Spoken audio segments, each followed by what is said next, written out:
हौज़ के किनारे इल्म की महफ़िल सजी थी।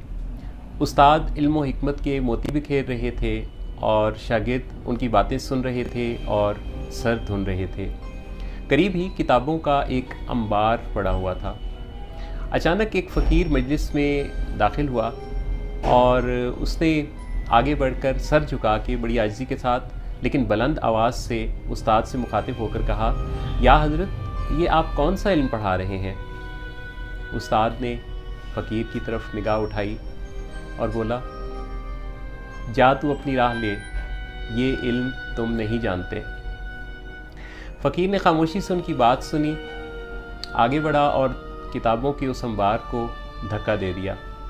किताबें सारी की सारी उस हौज़ में जा गिरीं जिसमें पानी था और सारी किताबें पानी में डूब गईं। ये मंज़र देखकर उस्ताद को बहुत गुस्सा आया। शागिर्द भी बहुत तिलमिलाने लगे। सब उसे कोसने लगे कि ये तूने क्या किया, तूने सारा इल्म पानी में बहा दिया। फ़कीर मुस्कुराया, आगे बढ़ा, हाथ हौज़ में डाला और बारी बारी सारी किताबें झाड़ कर किनारे पर वापस उसी जगह रख दी। लेकिन हैरानकुन मंज़र ये था कि कोई एक किताब और कोई एक वर्क भी भीगा हुआ नहीं था। किताबें बिल्कुल खुश्क थीं और पहले से ज़्यादा साफ़ थीं। ये मंज़र देखकर उस्ताद आगे बढ़ा और उस्ताद ने फ़कीर से पूछा, या हज़रत, ये कौन सा इल्म है? फ़कीर मुस्कुराया और बोला, ये वो इल्म है जो तुम नहीं जानते।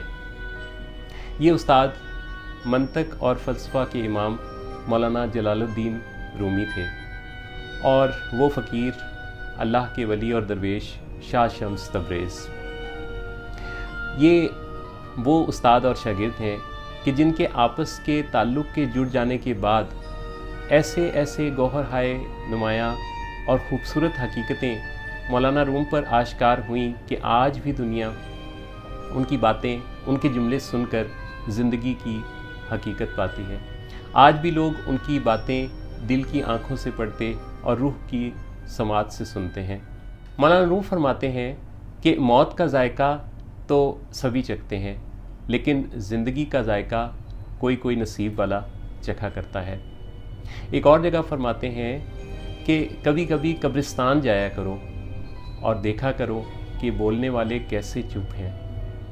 फिर फरमाते हैं कि सबसे बड़ी बीमारी जो रूह को लाहक होती है वो ये है कि तुम ये गुमान करने लगो कि तुम कामिल हो।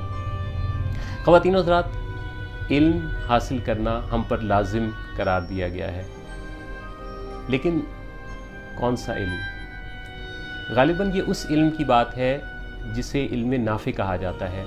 वो इल्म जिससे हमारी ज़ात को और दूसरों की ज़ात को नफ़ा पहुँचे, फ़ायदा हो और इस कायनात के लिए नफ़ा बख्श हो। क्योंकि इल्म के तो कई पहलू हैं। इल्म तो नेगेटिव वे में भी सीखा जाता है और पॉजिटिव वे में भी। किसी की तज़लील करना, किसी को शर्मिंदा करना, उसको लाजवाब करने के लिए दलाइल इकट्ठे करना भी इल्म है। और किसी को खामोशी से, आहिस्तगी से दुनिया को बताए बग़ैर उसकी इस्लाह कर देना, ये भी एक इल्म है।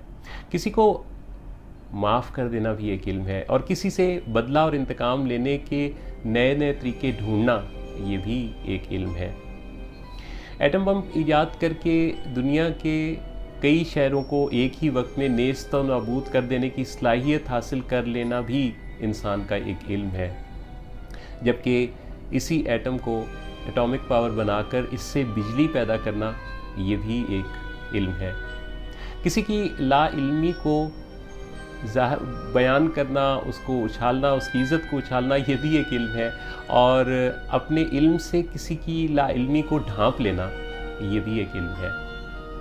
मेरी दुआ है कि अल्लाह रब्बुल इज़्ज़त मुझे और आपको इल्म नाफ़ी अता फ़रमाए और एक ऐसा विजदान अता करे कि जिसके ज़रिए हम अपने लिए और मखलूक़ खुदा के लिए भलाई और खैर का ज़रिया बने और इस कायनात की खूबसूरती में अपना हिस्सा डालना शुरू करें।